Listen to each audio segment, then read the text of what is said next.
muchos procesos que son ayudados, impulsados o de alguna forma que intervienen seres vivos y que sus resultados son reacciones químicas.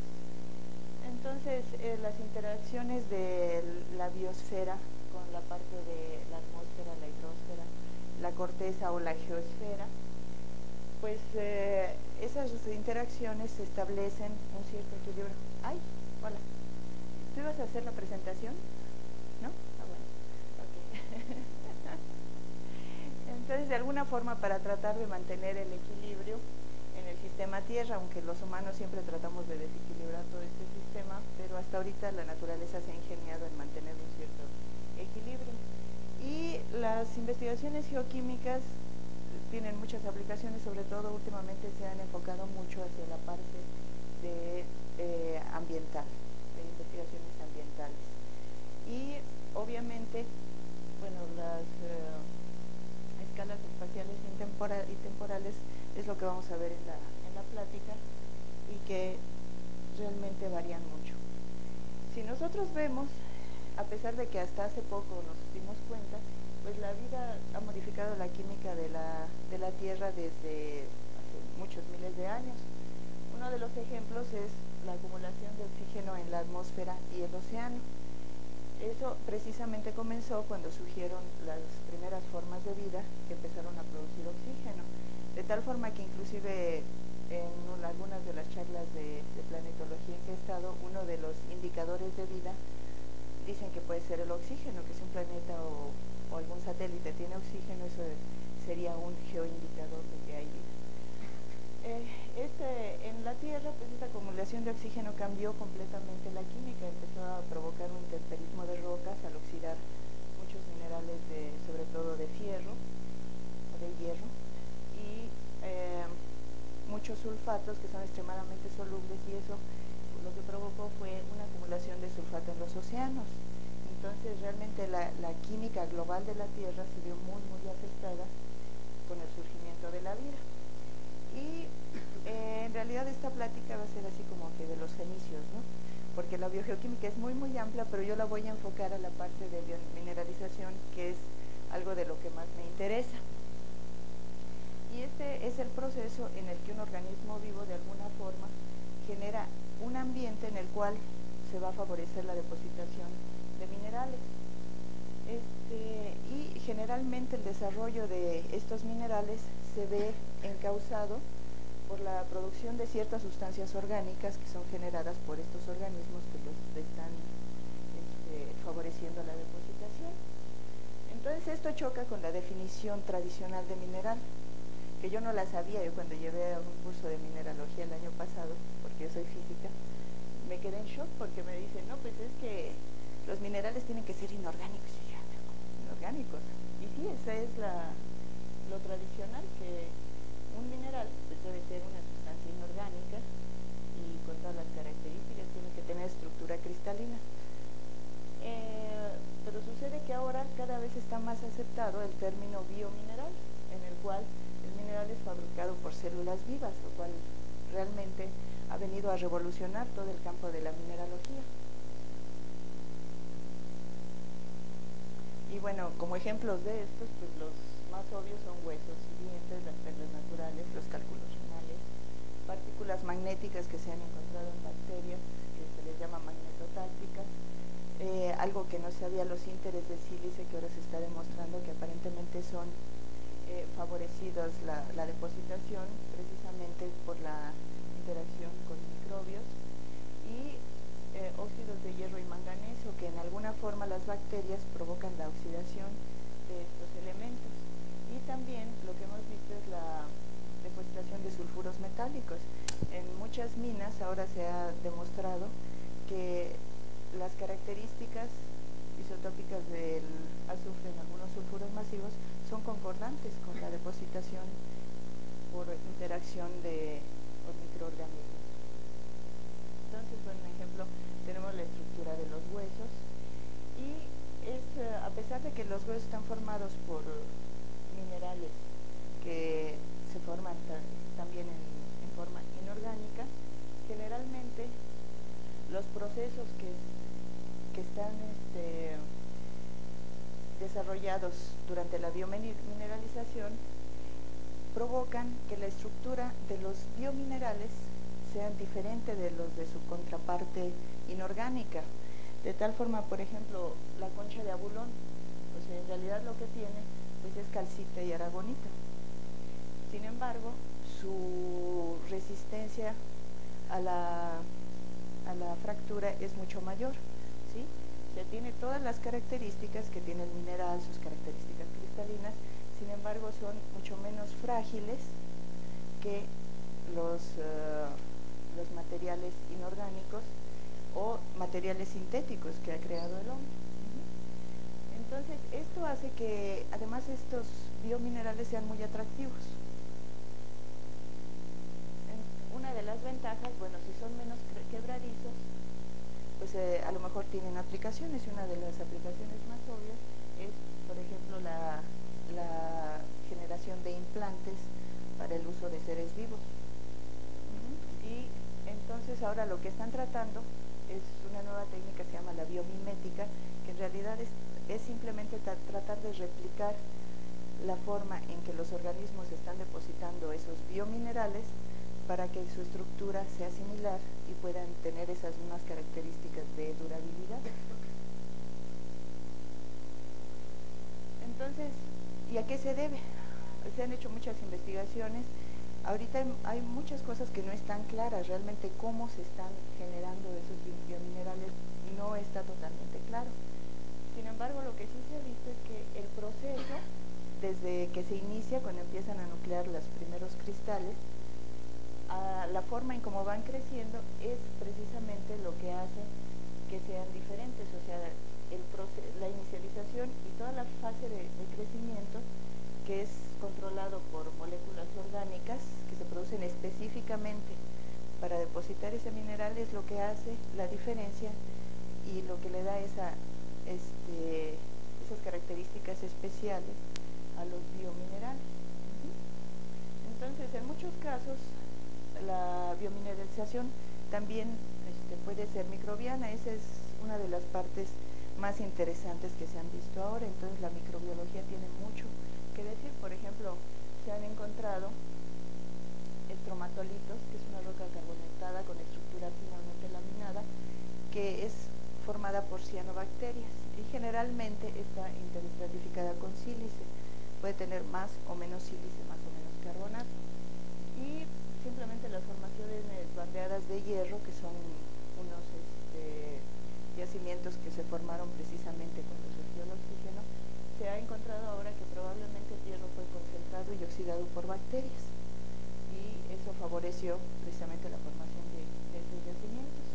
También en el caso del ópalo, pues se ha observado la biomineralización por diatomea, y en algunos casos en yacimientos de oro se puede notar que fue atrapado en ciertas ocasiones por filamentos de cianobacterias, y en otros casos, como el oro se disuelve como compuestos del azufre, al estar en actividad estas cianobacterias producen mucho oxígeno que oxidan ese azufre que va llevando el oro en solución, y entonces el oro cae depositado y se forman yacimientos importantes.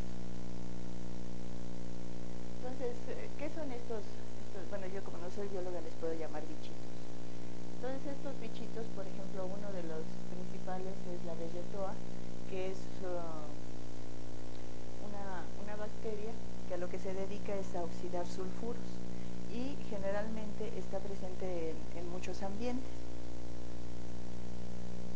Ahora lo vamos a ver.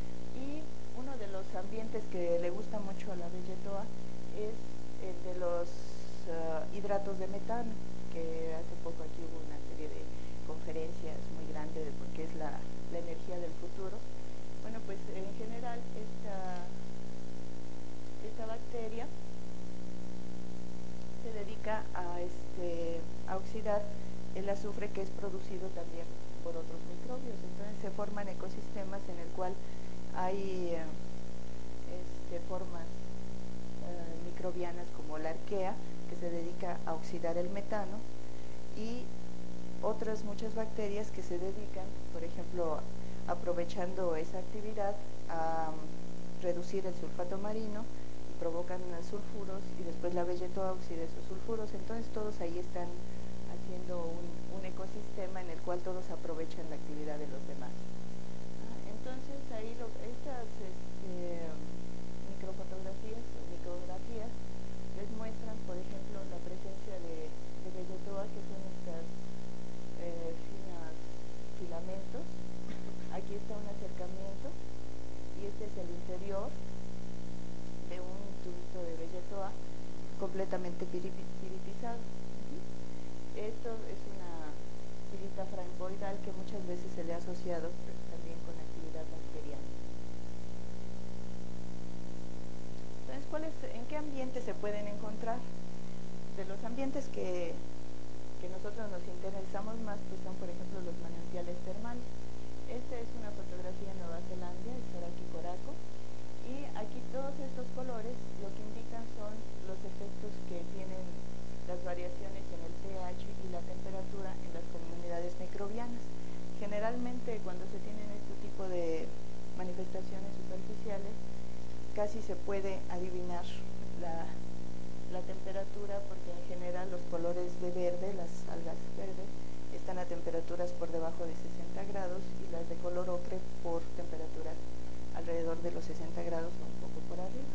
Que eso es otra cosa que también se ha descubierto, que estas formas de vida no son exclusivas de las temperaturas normales de la Tierra, 25 a 30 grados, sino que tienen una resistencia bastante importante a temperaturas altas y se han llegado a encontrar a temperaturas muy por arriba de las que se pensaban que era su límite, que eran 60 o 70 grados. Entonces nosotros hemos estado trabajando con ventilas someras y ahí hemos encontrado que hay una especie de biota. Esto probablemente sea vegetoa. Desafortunadamente hasta ahorita no hemos podido conseguir las muestras de ADN, que conservarlas y todo, las que tomamos se echaron a perder para ver qué tipo de bacteria era. Generalmente las bacterias se les identifica por su ADN. Entonces nosotros hemos encontrado esta en manantiales termales submarinos a profundidades de 5 o 10 metros. Aquí tenemos otra toma donde se ve que probablemente sí sea este tipo de vegetoa. Entonces si nosotros tenemos vegetoa, pues es casi seguro que vamos a tener por ahí H2S disuelto. Y lo que hemos observado también es de estas esponjas que no han sido identificadas. Entonces nosotros todavía tenemos todo el estudio de la biología por hacer. Otro de los ambientes, por ejemplo, probablemente sea un sinter cromatolítico, bueno, claramente pero es fósil, es del terciario de Nueva Zelanda, y este es uno que nosotros recolectamos en Baja California, que es sobre todo sílice con un poco de carbonatos y que generalmente está relacionado a la actividad de cianobacterias. Una micrografía de esas muestras que nos demuestran es la presencia de diatomeas y las texturas características y filamentosas que nos indican que probablemente esos microbios de alguna forma o están sirviendo de sustrato para la depositación de sílice o están favoreciendo la precipitación química por algún mecanismo que todavía no está claro. En Nueva Zelanda tienen algo muy parecido en ese sinter, pero estos son en manantiales subaéreos, porque en un principio lo que se encontraba es que en el mar aparentemente se tenía ese tipo de actividad microbiana. Sin embargo, ahora se ha descubierto que inclusive en manantiales subaéreos no relacionados con agua marina, por ejemplo en Nueva Zelanda, y se han encontrado también en Yellowstone, se tiene el mismo tipo de estructura. Ahora, antes no se les daba mucha importancia, pero ahora como está muy de moda lo de la vida en ambientes extremos, desde que descubrieron la forma de gusanos en el asteroide ese marciano, ahora se están fijando en estas formas que realmente se habían observado desde hace mucho en sistemas hidrotermales, por lo menos 20 años. Y bueno, el ambiente donde se empezaron a dar cuenta de que había bacterias que resistían ambientes extremos, pues fue precisamente en ventilas submarinas profundas, que tienen todo un ecosistema asociado, que bueno, tenemos la descarga de agua que forma precipitación de minerales, y generalmente aquí se tiene una concentración de bacterias, y obviamente esas bacterias pues pueden servir de alimento para muchas otras especies que las van a aprovechar, entre ellas por ejemplo estos gusanos de tubo, que son característicos, creo que casi todo el mundo los conoce en esta zona. Es una descarga de agua caliente en el fondo marino, y generalmente tiene una depositación de minerales, por ejemplo esta que es una chimenea que se sacó de la cuenca de Guaymas a 2000 metros de profundidad, que está llena de sulfuros y también de hidrocarburos. Entonces ahí se empezó a ver que, bueno, sucede que hay bacterias que además aparentemente estaban aprovechando los hidrocarburos, y esto fue en el 80, pero realmente ha tardado más de 20 años en hacer el boom eso y darse cuenta de que eso era bien importante, ¿no? Que tenía aplicaciones ambientales y de otro tipo también, simplemente científicas, y ahora bueno, la de realmente el surgimiento de la vida, cómo fue que empezó.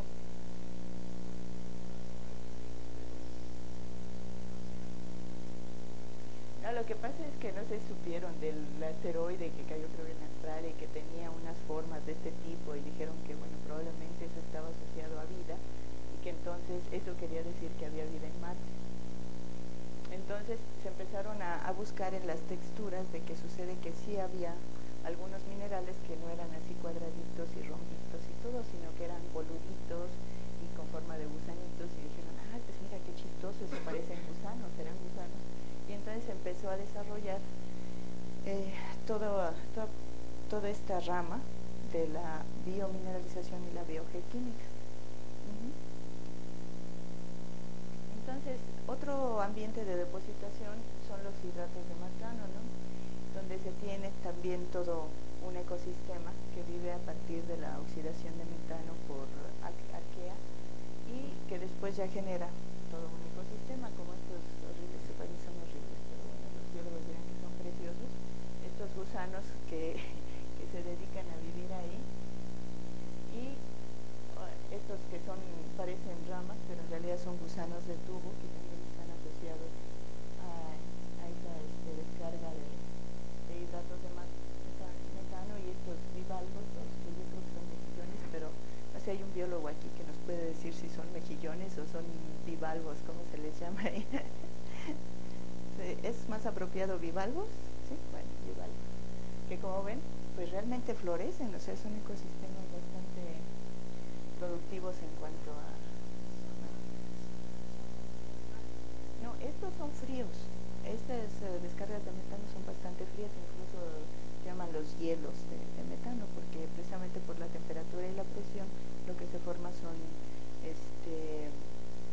clatratos de metano, entonces son metano hidratado, son hielos con metano atrapado ahí.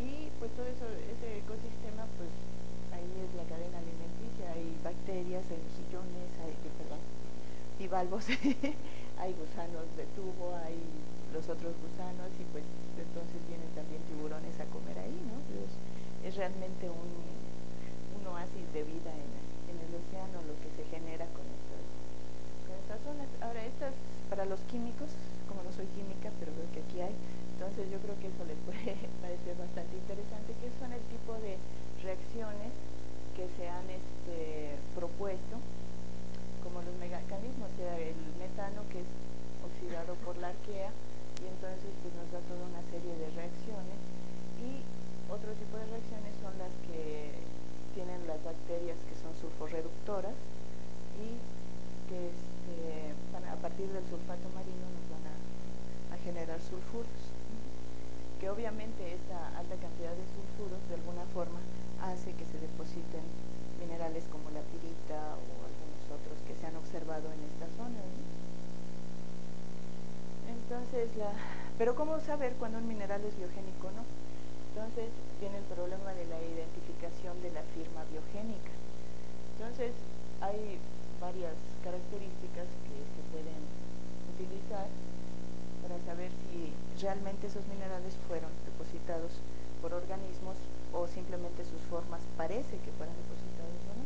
Entonces, bueno, la textura, la forma. La pirita framboidal siempre se le ha asociado con la depositación biogénica, porque pues son igualitos, así que ya con un buen acercamiento se ve que en realidad son cubitos, entonces son formas cristalinas bastante euhedrales, y que además ahora se ha logrado reproducir esas piritas framboidales en forma inorgánica.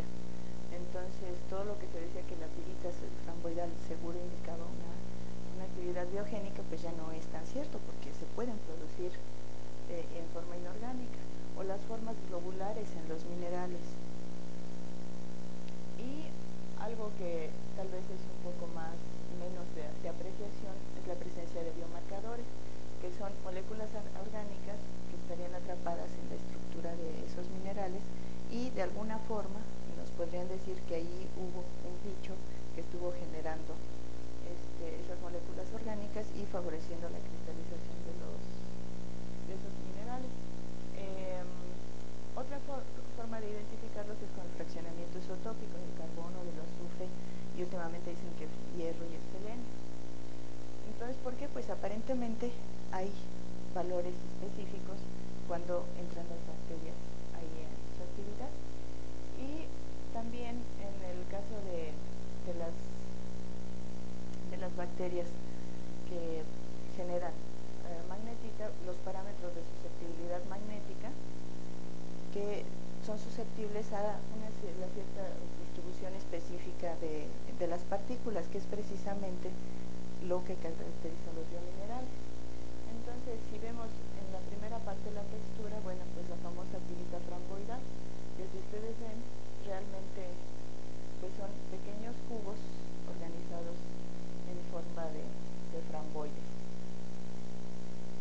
Las formas globulares, esta es pirita y es completamente globular, entonces podemos decir que, bueno, es probable que ahí haya habido alguna actividad biogénica.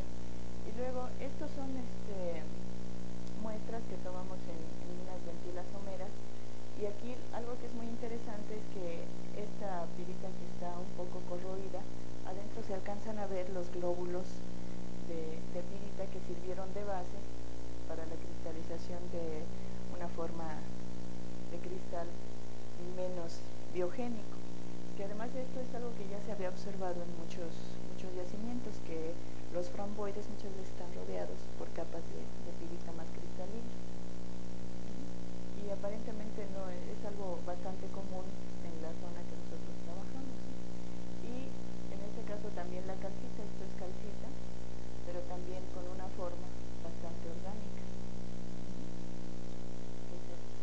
y que también es muy común en nuestras muestras. Y por ejemplo aquí tenemos esto, ¿qué sería la parte orgánica? Es que como no me aprendo los nombres, tengo que traerme acordeón, porque esto es dificilísimo.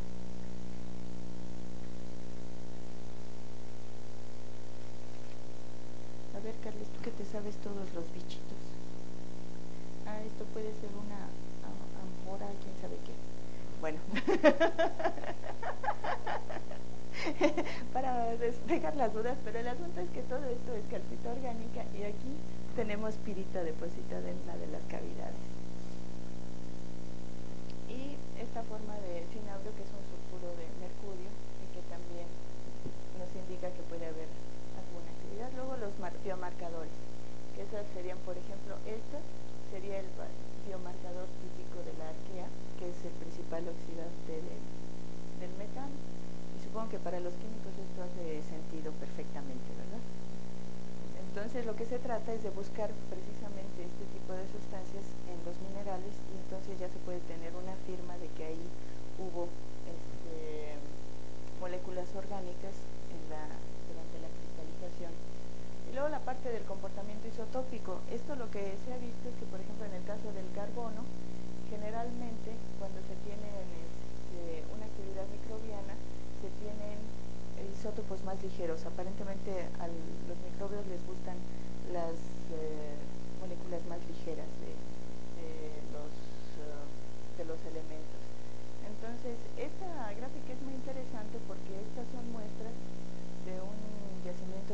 llama Witwatersrand, y que están sacadas de una profundidad mayor de 1 kilómetro en la corteza terrestre. Y lo que dicen es que, bueno, ahí se ve claramente que aún a esas profundidades se puede tener una actividad biogénica importante.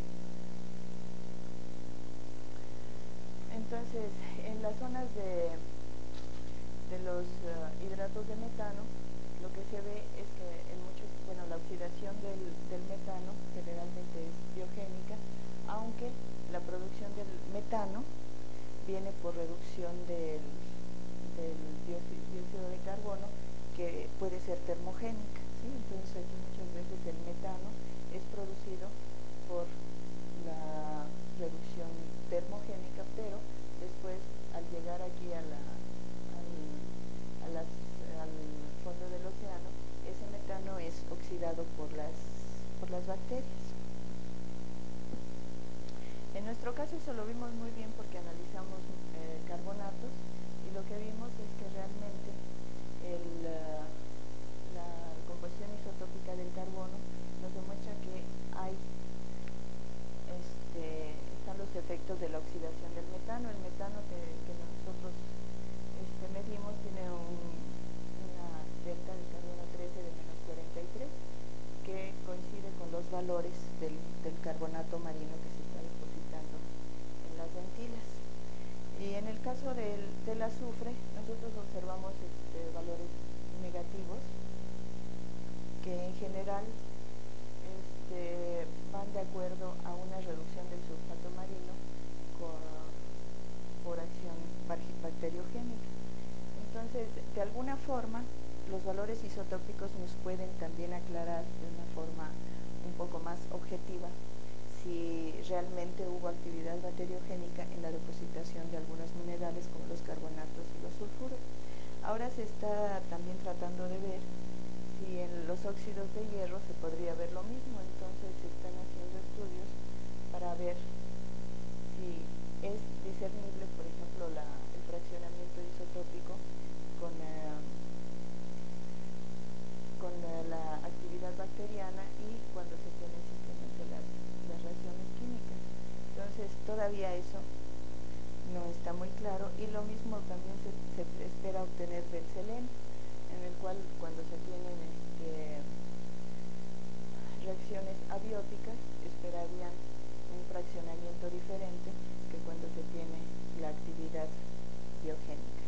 Entonces este es un tema abierto, hay muchas cosas que no se saben, pero ya hay algunas cosas que se saben, y pues no sé, yo lo dejaría aquí, si ustedes tienen más preguntas.